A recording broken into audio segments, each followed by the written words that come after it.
聖經撒母耳記下19章第9節，以色列眾支派的人紛紛議論說：王曾救我們脫離仇敵的手，又救我們脫離非利士人的手，現在他躲避押沙龍逃走了。嗱，呢個俾我哋見到係大衛人生中嘅一個嘅經歷，佢嘅兒子押沙龍背叛佢，甚至佢要逃走。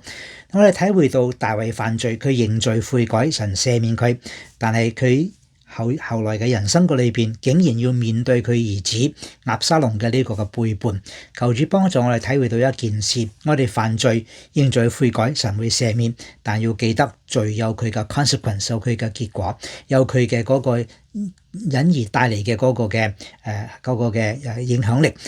叫我哋能夠真係體會到犯罪得罪神係相當嚴重嘅事，千祈唔好犯罪。求主幫助，讓我哋信耶穌，緊緊嘅倚靠主，行在聖潔中。我係鄧英善牧師。